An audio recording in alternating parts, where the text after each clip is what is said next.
الحمد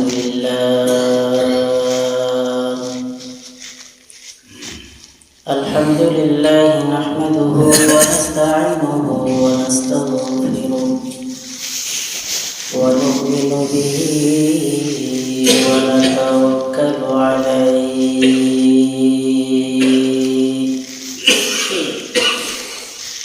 ونعوذ بالله من شرور أنفسنا ومن سيئات أعمالنا من يهد الله فلا مضل له ومن يضلله فلا هادي له وأشهد أن لا إله إلا الله وحده لا شريك له ونشهد أن سيدنا ومولانا محمدا عبده ورسوله المصطفى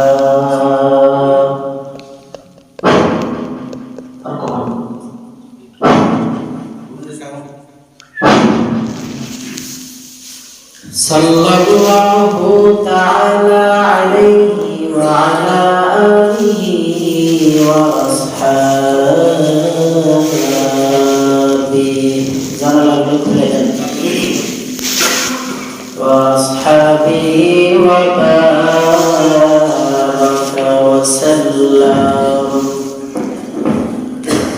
وبارك وسلم تسليما كثيرا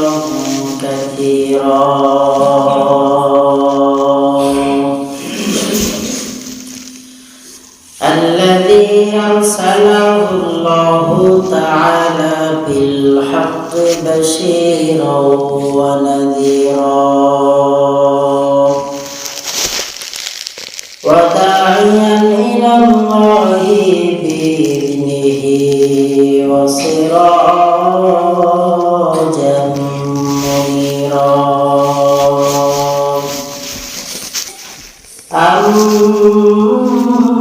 أما بعد فأعوذ بالله من الشيطان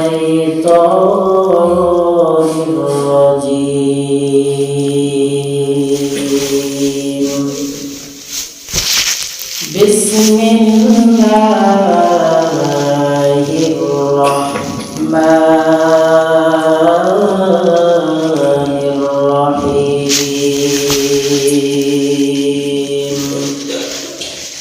إنا أنزلناه في ليلة مباركة وقال النبي صلى الله عليه وسلم إذا كانت ليلة النصف من شعبان فقوموا ليلها وصوموا نهارها فإن الله تعالى ينزل فيها لغروب الشمس إلى السماء الدنيا فيقول ألا من مستغفر فأغفر له ألا من مسترزق فأرزقه ألا من مبتل فأعافيه أو كما قال النبي عليه الصلاة والسلام وقال تعالى في شان حبيبه ومحبوبه ومعشوقه إن الله وملائكته يصلون على النبي يا أيها الذين آمنوا صلوا عليه وسلموا تسليما اللهم صل على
কোথায় আবু বকর, কোথায় ওমর, কোথায় ওসমান ও আলী, তোমাদের বিহনে আজকের ইসলাম মদিনার দিকে যাইব চলি।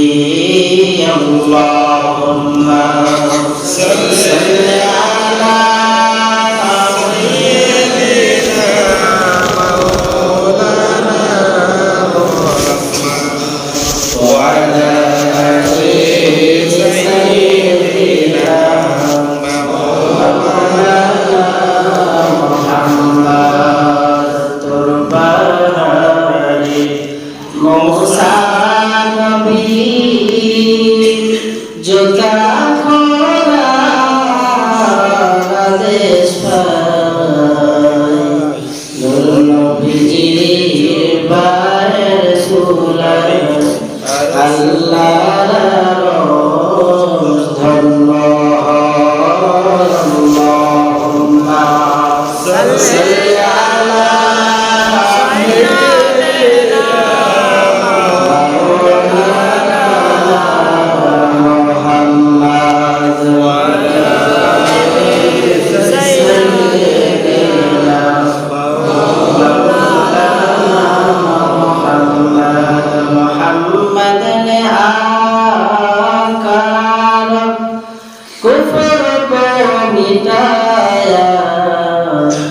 कुफर को मिटाकर सदाकत को बताया, बलगल उलमी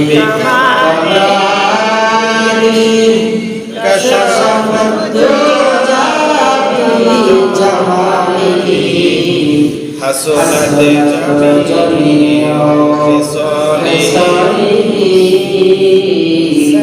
सल्लु अलैहि ওয়া আলিহি।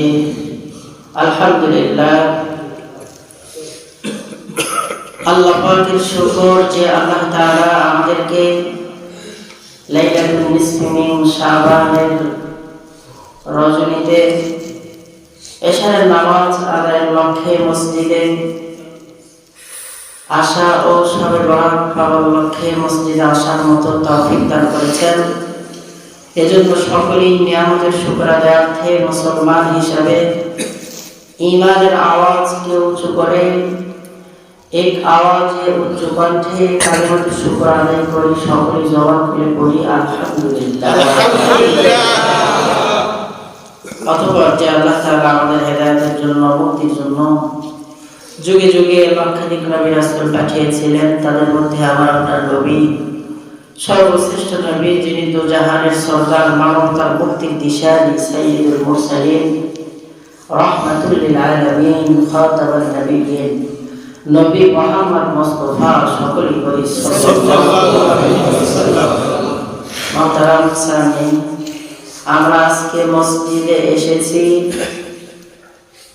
আজকে এই রাতের নাম লাইলাতুল নিসফি মিন শাবান। সকলেই বলি লাইলাতুল নিসফি মিন শাবান, মানে শবে বরাতের রজনী। আজকে এই রজনীতে আল্লাহ পাক মানুষের তওবাকে কবুল করে থাকেন। ফায়াগফিরু লিজামিইল খালকি ইল্লা লিমুশরিক আও মুশাহিদ। ফায়াগফিরু লিজামিইল খালকি, আল্লাহ তাআলা মাফ করে দেন লিজামিইল খালকি, জামউন মানে সমস্ত, খালকুন মানে সৃষ্টিকে, ইল্লা লিমুশরিক আও মুশাহিদ, কিন্তু যে ব্যক্তি মুশরিক এবং যে ব্যক্তি মুশাহিদ, এই দুই শ্রেণীর ব্যক্তিকে আল্লাহ পাক ক্ষমার ঘোষণা দেন নাই। এই দুই শ্রেণীর ব্যক্তি ব্যতীত আল্লাহ পাক ফায়াগফিরু লিজামিইল খালকি, এই শবে বরাতের রজনীতে আল্লাহ পাক সকল সৃষ্টিকে ক্ষমা করে দেন। এক নাম্বার লিমুশরিক, মুশরিককে আল্লাহ পাক ক্ষমা করেন না। মুশরিক কারা? আল্লাহ পাক আল্লাহ পাকের সঙ্গে অংশীদারিত্ব করে যারা মুশরিকরা, আল্লাহ পাকের সঙ্গে অংশীদারিত্ব করে যারা, তারাই হইল মুশরিক। আর মুশাহিদ এবং যে ব্যক্তিগুলো হিংসুক, ওই ব্যক্তিদেরকে আল্লাহ তাআলা এরা যে ক্ষমা করেন না। তাহলে মুশরিক তো আমাদের মাঝে নাই নাকি? নাই না? নাই নাই না? আছে আছে। মুশাহিদ আমাদের মাঝে আছে না? নাই। হিংসুক আমাদের মাঝে নেই। হিংসাদের মানুষের জীবন ভরা। এখন একজন একটু ভালো মন্দ খাবার খায় তো অপরজনের আর সহ্য হয় না। একজন দামি দামি কাপড় চোপড় পরিধান করে তো অপরজনের আর সহ্য হয় না। একজনের অনেক টাকা পয়সা সুন্দর বাড়ি করেছে তো পাশের বাড়ির লোকজনের আর কি হয় না, সহ্য হয় না, হিংসা করে। হিংসা যে ব্যক্তির অন্তরের মধ্যে আছে, হিংসার চারটা ক্ষতি। কয়টা ক্ষতি? মুশরিকের আলোচনায় পড়ে যায়। আগে যেটা আমাদের মাঝে বেশি, এটার আলোচনায় ঢুকি। হিংসা করলে চারটা ক্ষতি। কয়টা ক্ষতি? চারটা। এক নম্বরে যে ব্যক্তি হিংসা অন্তরে লালন করে, ওই ব্যক্তির থেকে আল্লাহ তাআলা দ্বীনকে উঠিয়ে নেন। দ্বীন আর ঈমান। হিংসুক ব্যক্তি কোন সময় ঈমান লাভ হতে পারে না, দ্বীন থেকে সে বিমুখ হয়ে যায়। আর দ্বিতীয় নম্বর, আল্লাহ তাআলা যেই ব্যক্তি হিংসা অন্তরের ভিতরে লালন করে, আল্লাহ তাআলা ওই ব্যক্তিকে ক্ষমাও করেন না। তৃতীয় নম্বর, যে ব্যক্তি অন্তরের ভিতরে হিংসা লালন করে, হিংসা আর ঈমান কোনো সময় এক জায়গায় থাকতে পারে না। তৃতীয় নম্বর, আল্লাহ তাআলা হিংসুককে সমস্ত প্রকার কল্যাণ থেকে বিরত রাখেন। সমস্ত প্রকার কল্যাণ থেকে হিংসুককে আল্লাহ পাক বিরত রাখেন। যে সমাজের মানুষের মধ্যে হিংসা বেশি, ওই সমাজের মধ্যে কোনো কল্যাণ নেই, ওই সমাজের মধ্যে কোনো শান্তি নেই, বরকত নেই। কথা বলেন ঠিক কিনা? তাহলে যে ব্যক্তির অন্তরে হিংসা থাকবে, ওই ব্যক্তির আগুনগুলো সব বরবাদ হয়ে যাবে। আগুন যেই রকম ভাবে কাঠকে পুড়িয়ে দেয়, হিংসা ওই রকম ভাবে আগুনগুলোকে বরবাদ করে দেয়, ধ্বংস করে দেয়। আগুনের কাজ পুড়িয়ে দেওয়া, হিংসার কাজ মানুষের নেকি আর বদিকে পুড়িয়ে ছাই করে দেওয়া। এজন্য অন্তরের ভিতরে হিংসা রাখা যাবে? কথা বলেন, হিংসা রাখা যাবে? যদি আজকেও আমাদের অন্তরের মধ্যে হিংসা থাকে, তাহলে আপনি লিখে নেন, আপনি আজকের এই রজনীতেও ক্ষমা পাবেন না। ইল্লাল মুশরিক আল মুশাহিদ, দুই শ্রেণীর ব্যক্তিকে আল্লাহ পাক ক্ষমা করেন না। এর মধ্যে এক নম্বর হলো হিংসুক। ইমাম আবু হানিফার নিকটে এর আগেও আমি বলেছি, একজন ব্যক্তি খুব বেশি ইমাম আবু হানিফার সঙ্গে হিংসা করত। ইমাম আবু হানিফা তাকে বেশি হাদিয়া পাঠাইত। দরবারের লোকজন জিজ্ঞাসা করলেন, ইমাম সাহেব আপনি এত দামি খাবারগুলো ওই লোককে পাঠান, অথচ ও সব সময় আপনার পিছনে লেগেই থাকে। সমাজের মধ্যে এমন মানুষ আছে না নাই যে শুধু ইমামের পিছনে লেগে থাকে? কথা আছে না নাই? জোরে বলেন, আছে না নাই? যারা খালি ইমামের পিছনে লেগে থাকে। ইমাম সাহেবের তো মাসআলা জানাই আছে, এবার ইমাম আবু হানিফা খালি মনে করছে দামি খাবার দেয়। কি ব্যাপার ইমাম সাহেব? ও আপনাকে এত গালি দেয়, এত বিরোধিতা করে, আপনি মসজিদ থেকে বের হয়ে মোটরসাইকেলে গেলে আপনার নামে গিবত ছেঁকা চলে যায়, আপনি আবার ওরেই এত ভালোবাসেন? ইমাম সাহেব আবার সুন্দর করে জবাব দিয়ে দেয়, ও তোমরা তো জানো না, আমার হিংসা করে, আমার বিরুদ্ধে অপপ্রচার চালিয়ে আমার আমলনামার মধ্যে যত গুনাহ আছে সব গুনাহগুলোকে সে তার আমলনামায় ঢুকায়, আর তার আমলনামার মধ্যে যত সব আছে আল্লাহ তাআলা সবগুলো আমি ইমামের আমলনামায় লিপিবদ্ধ করে দেয়। এজন্য হিংসা করা যাবে না। হিংসা করা যাবে?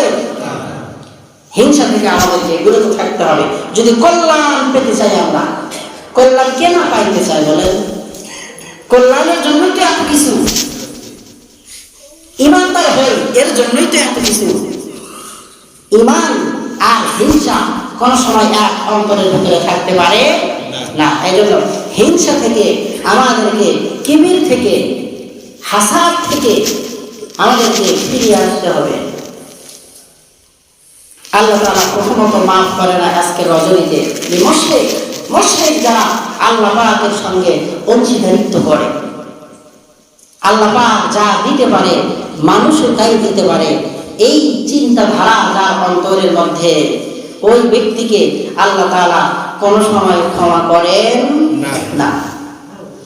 কিভাবে আমরা আল্লাহ পাকের সঙ্গে শিরক করি, মুশরিক হয়ে যায়, আমরা শিরক করি। কাবার মালিকের কাছে আমরা কোনো কিছু না চেয়ে আমরা চাই হলো বাবার কাছে। কার কাছে? কাবার মালিকের কাছে আমরা চাই না, কিন্তু আমরা চাই হলো বাবার কাছে। সেই বাবাগুলোর নাম কি? লেংটা বাবা, ছালা বাবা, জট বাবা, এরপরে বড় বড় চোখ, যেমন দাঁতও বসে লাগে, সাইড সুইটতে যাওয়া যায় না। বদলা বাবা, জমি বাবা, কিছুদিন আগে দেখলাম আবার সেই কি বায়ু বাবা। মানে চরের মধ্যে এখন নদীগুলো শুকনো না, বেড়াইতে গেছে, সব বালুগুলো বাবার গায়ে বলতেছে, আবার নতুন বাবার নাম বালু বাবা। আবার কিছুদিন আগে দেখলাম জমিন বাবা, মানে বাবা শুয়ে আছে, বাবার এই দিকে ধান লেগেছে, বাবার অভাব নাই।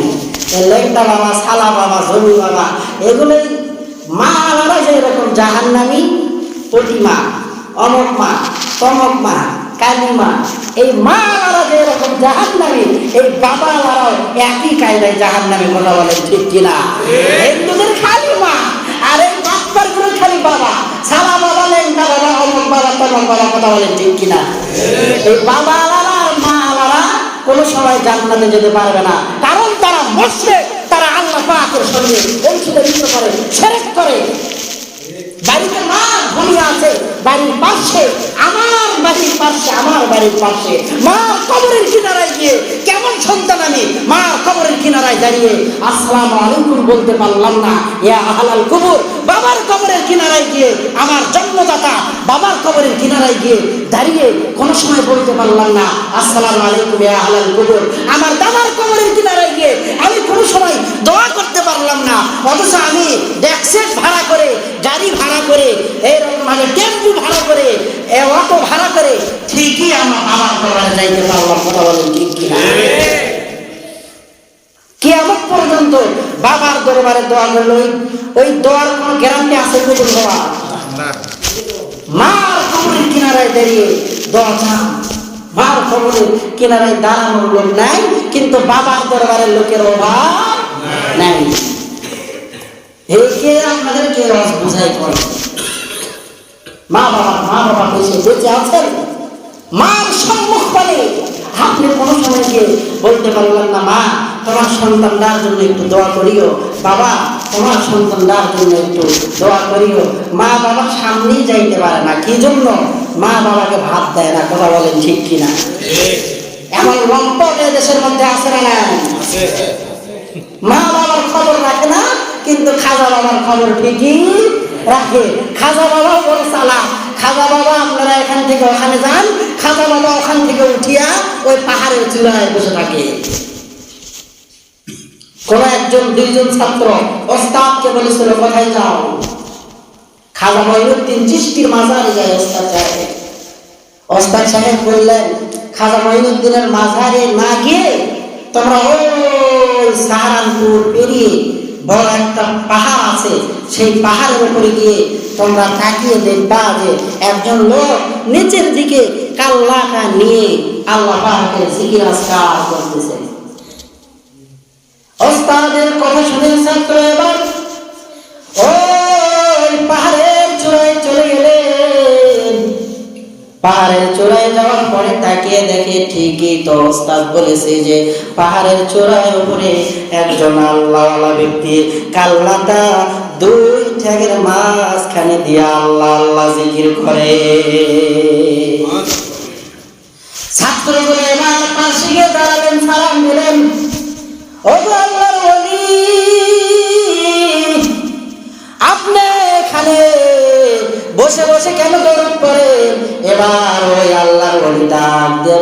সন্তানেরা, শুনিয়ে রাখো, আমার মাজার হইল ওইখানে, কিন্তু ওইখানে সমস্ত গাঁজাখোর আর মদখোর আর বেনামাজি গুলো গিয়ে আমার মাজারে গিয়ে সেজদায় পড়ে গেছে।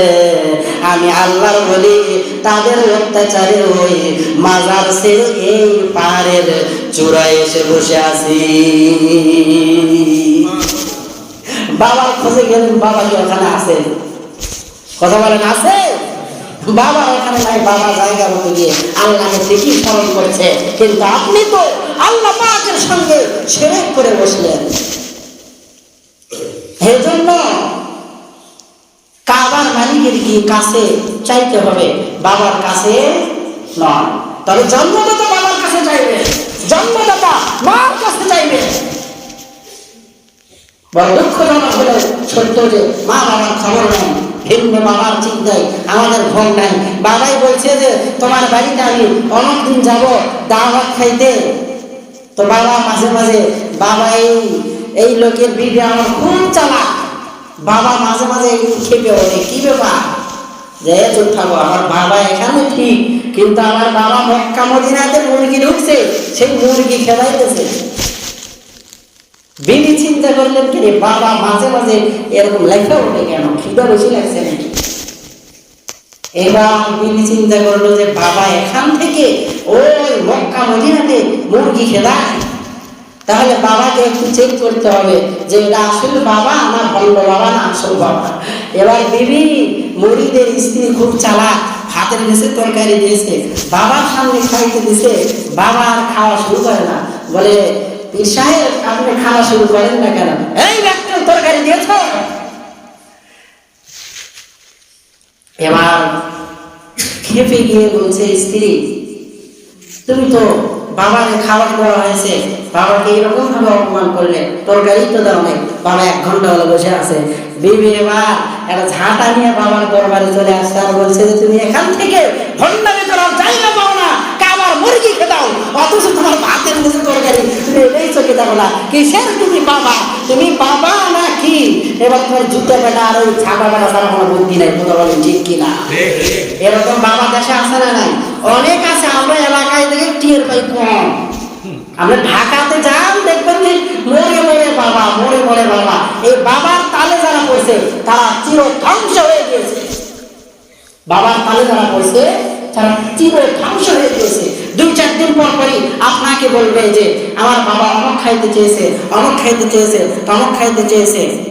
মানুষের থেকে টাকা খরচ করে নিয়ে খাওয়াতে আপনি বাধ্য হবেন, কারণ আপনাকে সে আপনার মাথা ধলাই করে ফেলছে। আমাদের মানে বিপক্ষে অনেক কথাই বলে ফেললাম। এজন্য ভণ্ড বাবার পিছনে না ঘুরে ইল বাবা, তিল বাবা, এগুলো সব জিকির মিকির বাদ দিয়ে একটাই জিকির হবে, লা ইলাহা ইল্লাল্লাহ, লা ইলাহা ইল্লাল্লাহ, লা ইলাহা ইল্লাল্লাহ, লা ইলাহা ইল্লাল্লাহ, আসমান জমিন গায়রুল্লাহ, মাজার বাজার গায়রুল্লাহ, পাহাড় পর্বত গায়রুল্লাহ, লা ইলাহা ইল্লাল্লাহ, লা ইলাহা ইল্লাল্লাহ, লা ইলাহা ইল্লাল্লাহ, লা ইলাহা ইল্লাল্লাহ, লা ইলাহা ইল্লাল্লাহ, লা ইলাহা ইল্লাল্লাহ, মুহাম্মাদুর রাসূলুল্লাহ সাল্লাল্লাহু আলাইহি ওয়াসাল্লাম। কেউ রাগ করবেন না বাবা, এটাই বাস্তবতা এখন সমাজে। ওই জন্য আল্লাহ পাকের সঙ্গে শিরিক করা যাবে না। আল্লাহর হাবিব হাদিসের মধ্যে বলেন, ও আমার উম্মত, যখন লাইলাতুন নিসফি মিন শাবান চলে আসে, ইদা কানাত লাইলাতুন নিসফি মিন শাবান ফাকুমু লাইলা এই সূর্য ডোবার সঙ্গে সঙ্গে লাইলাহা কুমু মানে তোমরা নফল নামাজের মধ্যে দাঁড়িয়ে যাও। ওয়াসুমু নাহারাহা আবার কোন বর্ণনা আসছে ওয়াসুমু ইয়াওমাহা পরের দিন একটা রোজা রাখো। কয়টা রোজা? আমাদের মধ্যে অনেকেই 2 দিন আগে থেকে রোজা রাখতেছেন আলহামদুলিল্লাহ। আইয়ামে ফিজের রোজা সহ মূল রোজা আগামীকাল সকলে রাখতে পারবো তো ইনশাআল্লাহ। সকলে বলে ইনশাআল্লাহ ইনশাআল্লাহ। সাকিব এত বড় রোজা, এরপরেও অনুশীলন না করলে দলে চান্স আছে? মেসির চাইতে বড় খেলোয়াড় কেউ আছে? এরপরে যখন পিএসজিতে গেছে, যখন বার্সাতে ছিল, এখন নতুন ক্লাবে গেছে, অনুশীলনী ছাড়া মাঠে নামার কোনো সুযোগ আছে? আপনি যত বড়ই নামাজি হন না কেন, যত বড়ই রোজাদার হন না কেন, এই শাবান মাসে আপনাকে প্র্যাকটিস করতেই হবে। আল্লাহ পাকের রাসূল জুমার সময় শুনেছেন সবচেয়ে বেশি রোজা রাখতে হলো এই শাবান মাসে। কেন জানেন? যাতে করে রমাদানুল কারিমে রোজা রাখতে আমার আর কোনো কষ্ট না হয়। এজন্য শাবান মাসের রোজা অবশ্যই রাখবো, যাতে অভ্যাস হোক আমাদের, যাতে রমাদানুল কারিমে রোজা রাখতে আমাদের আর কোনো কষ্ট না হয়।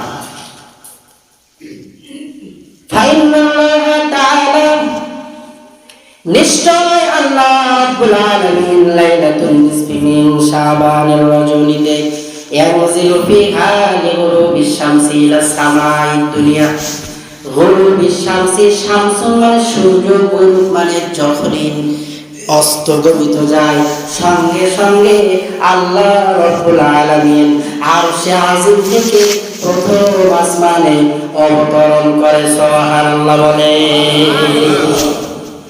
আর আল্লাহ তাআলা ডাক দিয়ে বলতে থাকে, বাবার বান্দা আলা মিন মুস্তাগফিরিন ফাগফির লাহ।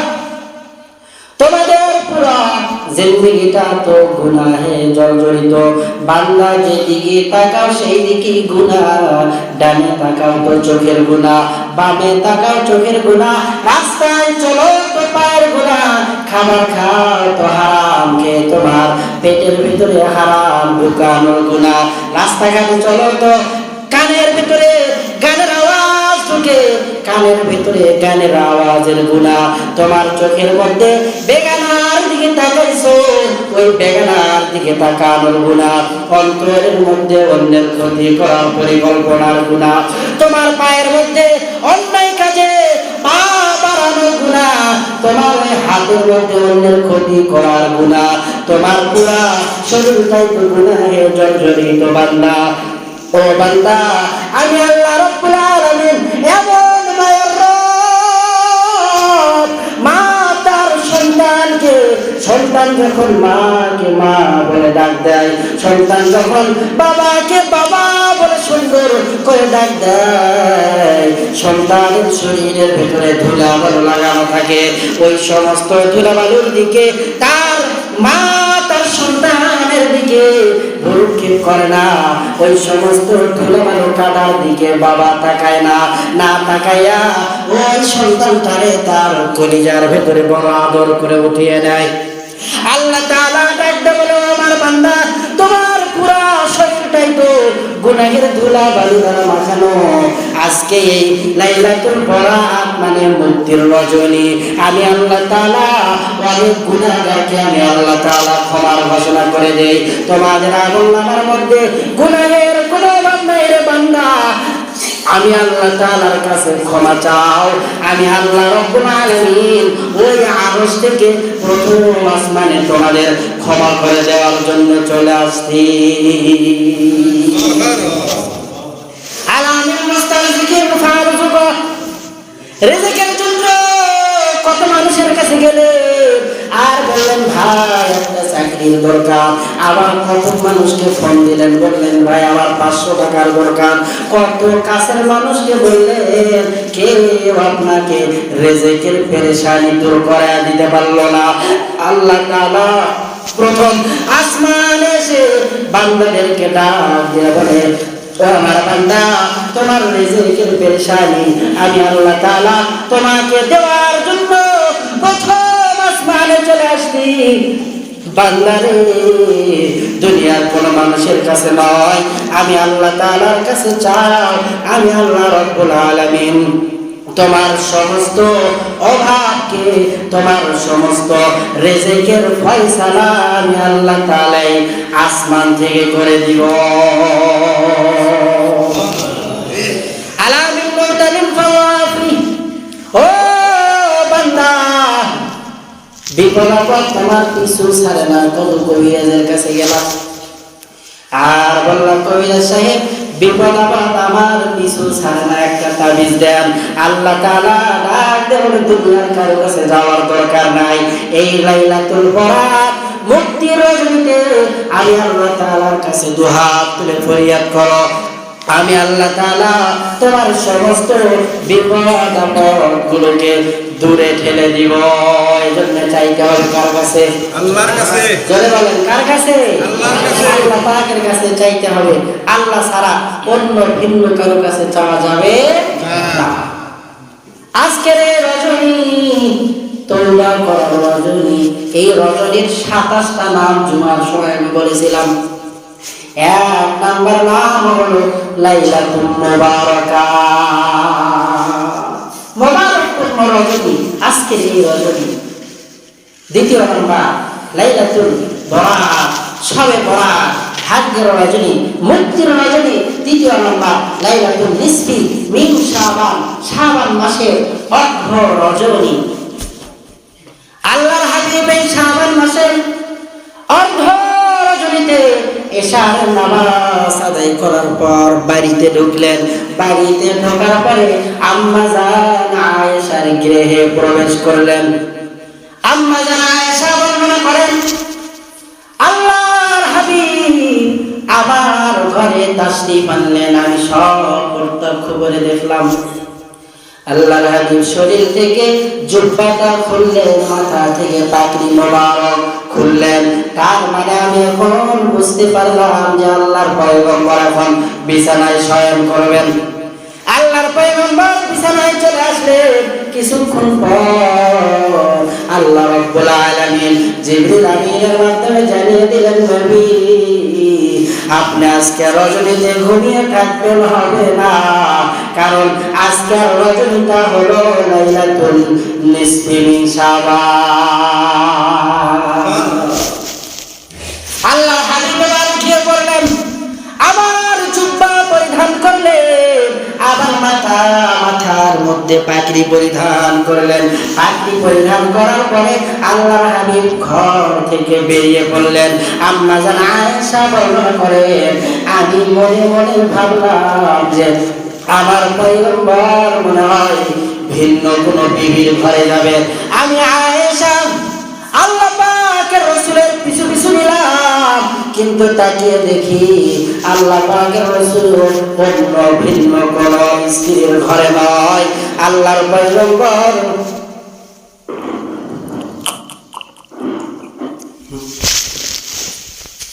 আল্লাহর পয়গম্বর সরাসরি জান্নাতুল বাকির দিকে রওনা হয়ে গেলেন।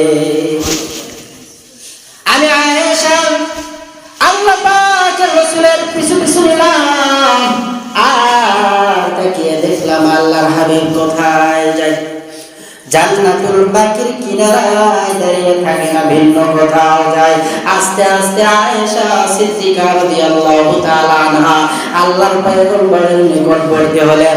এবার তাকিয়ে দেখে আমার পয়গম্বর জান্নাতুল বাকি কবরস্থানের কিনারায় দাঁড়িয়ে দাঁড়িয়ে আল্লাহ তাআলার কাছে দুহাত তুলে ফরিয়াদ করে আর ডাক দিয়ে বলে, আল্লাহ আমার যত সাহাবীরা দুনিয়া থেকে বিদায় নিয়ে চলে গেছে, আজকের রজনী বদলতে আপনি সবার কবরের আযাবগুলোকে ক্ষমা করে দেন। কবর জিয়ারত আছে না নাই? কথা বলেন, আছে না নাই?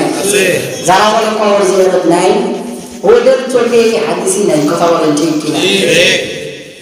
যার যার বাবা মা ইন্তেকাল করেছে, কবরের কিনারে দাঁড়িয়ে দোয়া দরুদ পড়ে তাদের জন্য দোয়া করেন, আল্লাহ তাআলা এই ওসিলায় তাদের কবরের আযাব মাফ করে দিতে পারেন। রাসূল করিম সাল্লাল্লাহু আলাইহি ওয়াসাল্লামের জামানার অনেক পূর্বে, অনেক পরে হাসান বসরি, আপনারা নাম শুনেছেন কিনা? হাসান বসরির নিকটে একজন মা গিয়ে বলছে যে, হাসান বসরি, তুমি তো জগৎ বিখ্যাত আলেম, আমার মেয়ে দুনিয়া থেকে বিদায় নিয়ে চলে গেছে। আমার মেয়ে ছিল বেপরদা, আমার মেয়ে ছিল গুনাহগার, সে দুনিয়া থেকে বিদায় নিয়ে চলে গেছে। আমি মা স্বপ্নে দেখছি যে আমার মেয়ে সন্তানটা জাহান্নামের অগ্নিশিখার সঙ্গে একবার উপরের দিকে উঠতেছে, আবার নিচের দিকে নামতেছে। হাসান বসরি, এমন কিছু আমলের কথা বলো যে আমলের কারণে আমার মেয়ে ওই জাহান্নামের আগুন থেকে মা পাইতে পারে। হাসান বসরি মাকে আমলের কথা বলে দিলেন। এবার রাত্রে বেলায় হাসান বসরি স্বপ্নে দেখে যে যেই রকম বর্ণনা দিয়েছিল যে ওই কবরস্থানে আমার মেয়েকে আমি দাফন করেছি, হাসান বসরি এবার দেখে যে ওই কবরস্থানের মধ্যে ওই মেয়েটাকে আল্লাহ তাআলা জান্নাতের রাজ নিয়ামতের মধ্যে রেখেছেন। সুবহানাল্লাহ। সঙ্গে সঙ্গে হাসান বসরি বললেন, তুমি ওই মেয়ে না? হ্যাঁ, আমি ওই মেয়ে, যেই মেয়ের মা আপনার নিকটে আসছিল। তোমার মা না বললো তুমি কবরের ভিতরে আযাব আর গজবে আছো, কিন্তু তোমার কবরের আযাব কিসের দ্বারা মাফ হইল?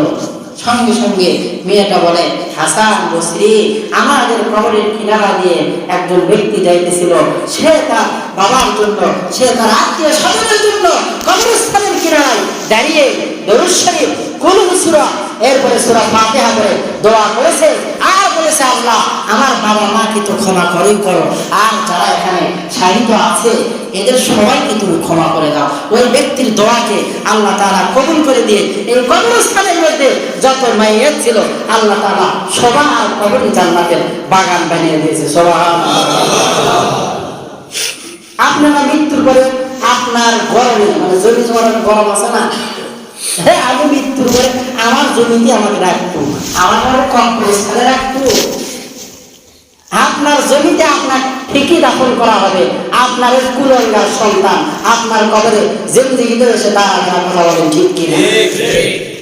এজন্য প্রত্যেকটা এলাকায় কবরস্থান হওয়া দরকার, কারণ জানা নাই কার দোয়া কখন কবুল হয়ে যায়। একজনের জন্য দোয়া করছে, এরপরে সবার জন্য দোয়া করছে, আল্লাহ তাআলা ওসিলা করে সবার কবরের আযাবকে মাফ করে দিয়েছে। টাকাওয়ালা হতে পারেন, বিল্ডিংওয়ালা হতে পারেন, মৃত্যুর পরে টাকার গরম কবরে চলে না, মৃত্যুর পরে বরত্বের গরম কবরে চলে না, কবরে চলে আমলের গরম আর সেজদার গরম, রুকুর গরম, কোরআন তেলাওয়াতের গরম। লাইলাতুল নিসফি মিন শাবানের রজনীতে আপনি নামাজে দাঁড়িয়ে গিয়েছিলেন, এই ইবাদত বন্দির গরম চলে, বাকি কোনো গরম কবরস্থানে চলে না।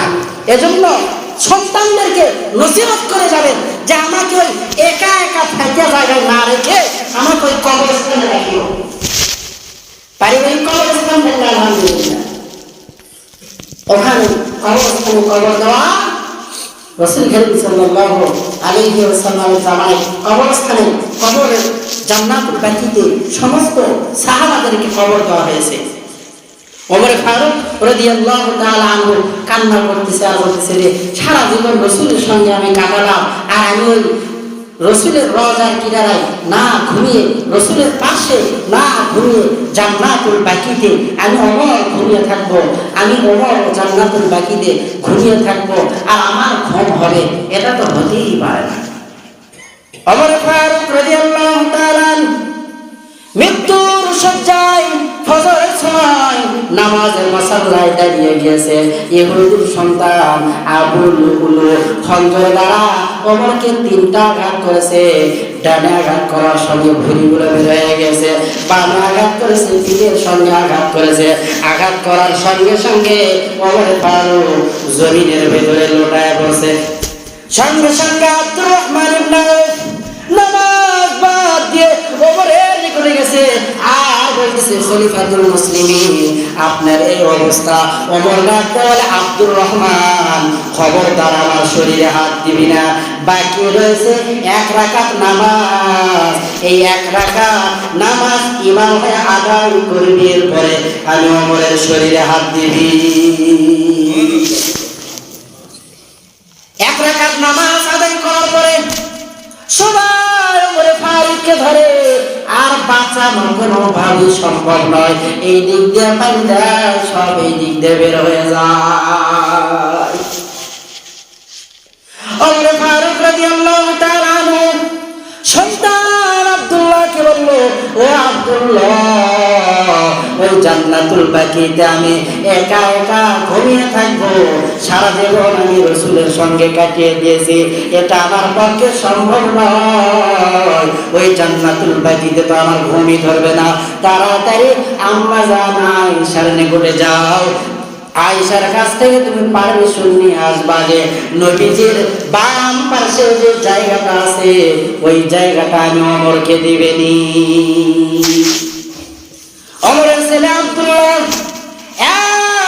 একদম চলে গেছে, ডাক দিয়ে বলে, ও মা আয়েশা, আমার বাবা ওমর ফারুক রাদিয়াল্লাহু তাআলা আগে বলছে যে গিয়ে বলবা না যে খলিফাতুল মুসলিমিন পাঠিয়েছে, গিয়ে বলবা যে ওমর পাঠিয়েছে, আমার আব্বা খলিফাতুল মুসলিমিন পাঠিয়েছে না, অর্ধ জাহানের বাদশা ওমর পাঠিয়েছে না। এই পরিচয় দেওয়া যাবে না, কারণ এই পরিচয় দিলে ভয়ে হয়তো জায়গা দিবে, কিন্তু মনের থেকে জায়গা দিবে না। ডাক দিয়ে বলে, ও মা, আমার বাবা পাঠিয়েছে, আপনি যদি ওই জায়গাটা আমার বাবার দয়া করে দেন। আবু বকর আল্লাহ পাকের রাসূলের ডান হাত, ডান পাশে চিরতরে ঘুমিয়ে গেছে। আমার বাবার মনের আশা আল্লাহর পয়গম্বরের বাম পাশে ঘুমাবে, বাকি আপনার ইজাজতের উপরে সব নির্ভর করবে। আম্মা জান আয়েশা শোনার সঙ্গে সঙ্গে চোখ দিয়ে দর দর করে পানি ছাড়ছে, আর ডাক দিয়ে বলে, আব্দুল্লাহ, এমন কথা বললে রে, তুমি যদি আমার কলিজাটাও চাইতা, আমি এখনই আমার পক্ষ ফেরে কলিজা দিয়ে দিতাম, এত কষ্ট হইতো না।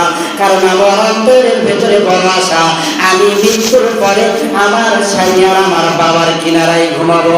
কিন্তু তুমি যখন বলছো খলিফাতুল মুসলিমিন ওমর আমার থেকে এই জায়গাটার অনুমতি চেয়েছে, আমি এখান থেকে ফিরে গেলাম, কারণ আল্লাহর নবীর সাহাবী ওমরের সঙ্গে আমি বেয়াদবি করতে চাই না।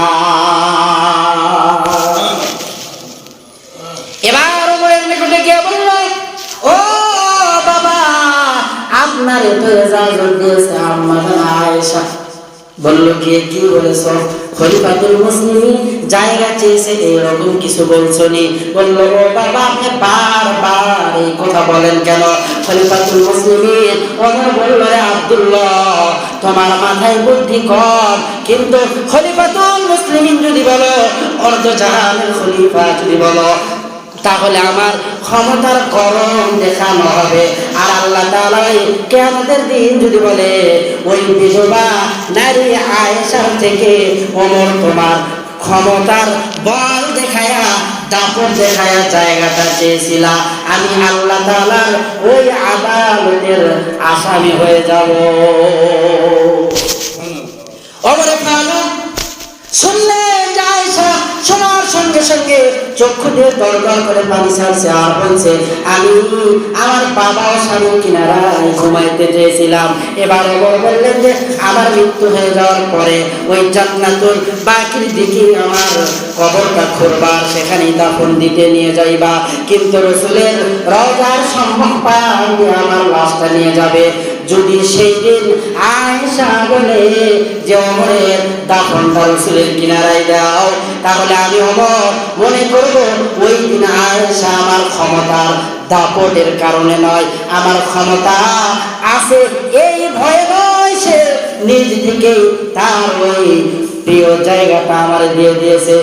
ওমর ফারুক রাদিয়াল্লাহু তাআলা আনহুর লাশটা নিয়ে জান্নাতুল বাকির দিকে সবাই যাইতেছে। আয়েশা সিদ্দিকা ডাক দিয়ে বলে, ও সাহাবারা, শোনো শোনো, ওমরের লাশ ওই জান্নাতুল বাকিতে আমি দাফন করতে দিব না, কারণ যেখানে আমার বাবা আবু বকর আছে,